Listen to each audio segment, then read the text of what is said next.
안녕하세요. 책 읽는 쭈TV입니다. 오늘 소개할 책은 비만의 종말입니다. 시인은 가스 데이비스, 펴낸 것은 사이먼 북스입니다. 저자는 미국의 비만 수술 전문 의사로서 35세에 이미 명성을 얻었다. 그러나 비만 환자들은 모두 1년 후 살이 더 쪄서 병원을 다시 찾았다. 자신이 위선자처럼 느껴졌다. 그 또한 뚱보였으며 늙어 보이는 의사였다. 고혈압의 과민성 대장 증후군의 그야말로 종합병원이었다. 비만과 질병은 불가피한 것이라고 배웠다. 그러나 그동안 배운 것을 모두 버리고 처음부터 공부를 시작했다. 수천 건의 서적과 논문을 독파했다. 비만과 질병을 적으로 만들어야 육류업계와 식품업계와 의료계가 돈을 번다는 사실을 깨달았다. 정답은 아주 가까이 있었다. 바로 채식, 자연식물식이었다. 그 후로 돈만 쫓는 의사를 그만두었다. 몸이 날씬해졌으며 질병들은 사라졌다. 마라톤과 철인 3종 경기에 참여하는 등 새 사람으로 태어났다. 지금부터 책 속으로 들어가 보겠습니다. 나는 뚱뚱하고 늙어 보이는 의사였다. 나는 거울에 비친 내 모습이 마음에 들지 않았다. 볼은 빵빵했고 몸은 둔해 보였고 뱃살은 출렁거렸다. 나는 그때 고작 35살이었는데 폭삭 늙어 보였다. 얼굴살은 늘어져 있었고 눈에는 다크서클이 깊게 드리워져 있었다. 얼굴은 아침에 겨우 잠에서 깬 사람처럼 피곤해 절어서 의욕이 하나도 없어 보였다. 나는 외과 의사였다. 그것도 비만 수술 전문이었다. 그러나 내 몸은 전혀 날씬하지도 않았고 심지어 건강해 보이지도 않았다. 나는 내 몸이 느끼는 그대로였다. 뚱뚱하고 늙어 보이는 젊은 의사. 나는 내가 아는 모든 의사들이 건강하다고 생각했던 음식 습관을 가졌었다. 매일 아침 달걀과 베이컨을 먹었다. 점심에는 더블 치즈버거나 빵 가운데에 두꺼운 고기가 들어있는 칠면조 샌드위치를 먹었다. 저녁에는 스테이크나 바비큐나 스파게티나 미트볼을 먹었다. 단백질이 풍부한 식단이었다. 나는 의대에서 질병은 인간에게 불가피한 숙명이라고 배웠다. 인간이란 심장병과 당뇨병과 암과 알츠하이머병 같은 만성질환에 걸릴 수밖에 없는 필연적인 존재로 알고 있었다. 우리가 질병을 막기 위해 할 수 있는 일은 별로 없었다. 그저 약을 복용하는 것이 전부였다. 만일 약에 부작용이 생기면 또 다른 약으로 치료했다. 물론 수술도 한 가지 방법이었다. 내가 의대에 갓 입학했을 때는 비만 수술이 그리 흔하지 않았지만 나는 그때 35살의 이른 나이에 이 분야의 전문가가 되어 있었다. 많은 돈을 벌고 있었고 성공에 대한 성취감에 한껏 고무되어 있었다. 나는 이것이 얼마나 미친 짓인지 그때는 알지 못했다. 환자의 위를 절제하거나 위절제술, 위의 윗부분에 밴드를 두르거나 위밴드술, 음식이 위를 통과하지 못하게 하거나 위우회술 하는 것들을 가장 먼저 해야 한다고 환자들을 설득했다. 그러나 그들은 거의 대부분 1, 2년 후에 몸무게가 원래대로 복귀되어 다시 나를 찾아왔다. 수술 전보다 더 체중을 늘려 찾아오는 환자도 다반사였다. 환자들의 고통이 나의 고통으로 받아들여지면서 나는 의문이 들기 시작했다.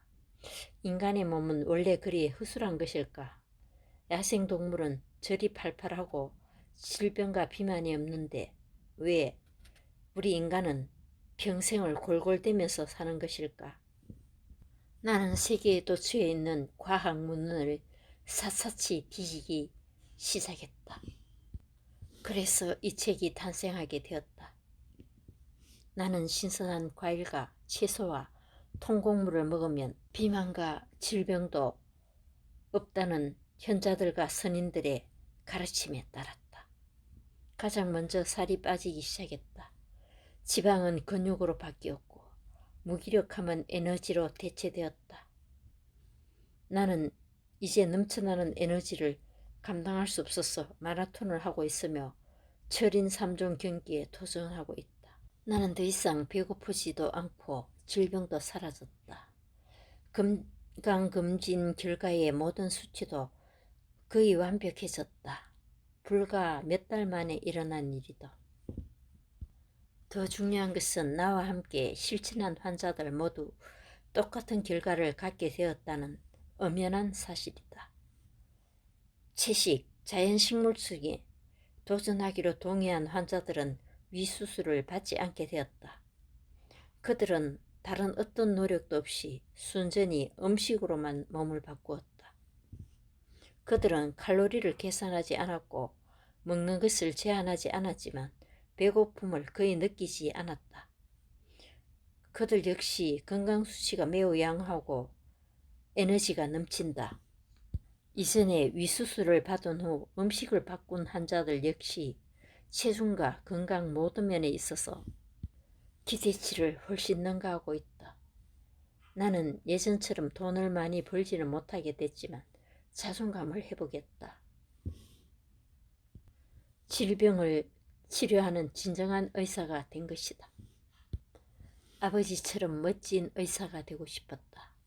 그래서 나는 의대에 진학했고 세포생물학과, 유기화학과, 생리학 등의 커리큘럼에 등록했다.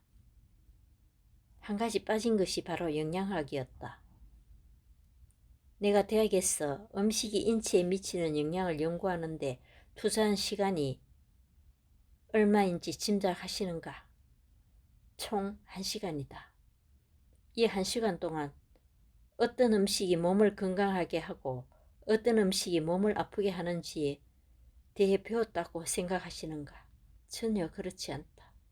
우리가 영양학 수업 1시간 동안 배운 것은 너무 아파서 혼자서는 먹을 수 없는 환자에게 정맥 주사를 투여하는 방법뿐이었다.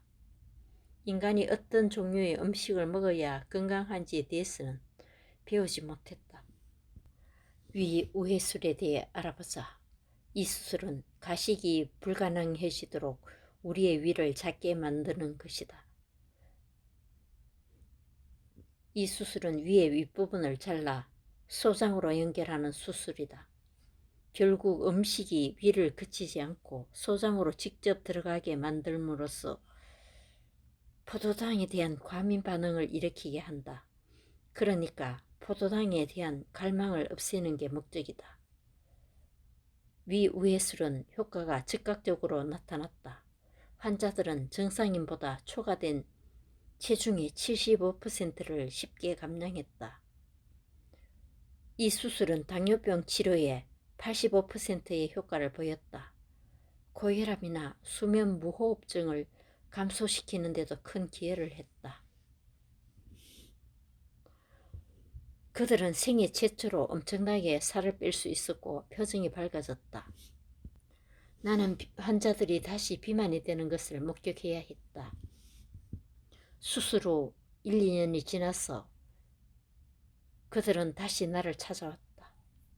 그들의 눈빛에서 절박함이 묻어났다. 다시 살이 찌기 시작했어요.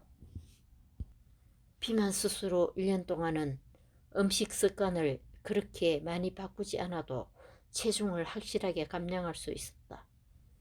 더블 치즈버거에서 싱글 치즈버거로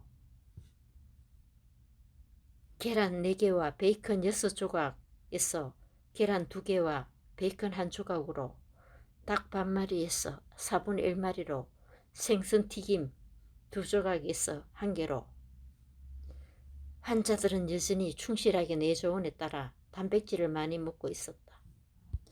대부분의 사람들은 위가 작아졌고 섭취량도 줄었고 살이 빠졌다. 그러나 이것이 건강하다는 뜻은 아니었다. 비만 수술 전문의들은 이 사실을 누구보다 잘 안다. 우리는 이것을 미룰 기간이라고 부른다. 처음 1, 2년 동안 체중이 별다른 이유 없이 감소하는 기간을 뜻한다. 그러나 1에서 3년 후에는 상당수의 환자들이 체중 증가나 영양 결핍으로 다시 나를 찾아왔다. 내 눈에 콜레스테롤이 끼었다고. 오늘따라 왜 이렇게 검사가 오래 걸리지? 나는 긴장하지는 않았다. 그러나 안과의사는 할 말이 있는 것 같았다. 안과의사가 장비에서 물러서서 나를 걱정스럽게 바라보았다. 그녀는 마침내 입을 열었다. 내 눈에 작은 혈관에 콜레스테롤이 가득 차 있다는 것이었다. 나는 재차 확인하고 싶었다. 콜레스테롤이라고요? 내 눈에요? 나는 심장 전문의는 아니었지만 이런 종류의 가행 콜레스테롤은 내 연령의 남자들 사이에는 거의 볼 수 없다는 사실 정도는 알고 있었다. 보통은 고지방 음식에 수십 년 동안 노출된 50세 이상의 사람들에게나 볼 수 있는 증상이었다. 내가 고기와 생선과 계란과 우유와 유제품을 많이 먹기는 했었다. 그러나 나는 명색외과 의사로 서양의학의 중심에 있었기 때문에 이 문제를 어떻게 해결해야 할지도 알고 있었다. 바로 약으로 해결하는 것이었다. 약이 도움이 될 수도 있지만 질병을 치료할 수는 없다는 사실도 잘 알고 있었다. 일단 콜레스테롤 낮추는 가장 흔한 약인 스타딘을 복용하기 시작하면 평생 복용해야 한다. 그냥 약을 입에 틀어 넣기만 하면 끝나는 일이 아니다. 합병증이 엄청나다. 스타딘은 심장과 혈압과 신장과 신경계에 영향을 미친다. 또한 머리가 멍하면서 안개가 낀 듯한 증상이 오는 브레인 포그를 유발할 수 있다. 그때 내 나이 겨우 36살이었다.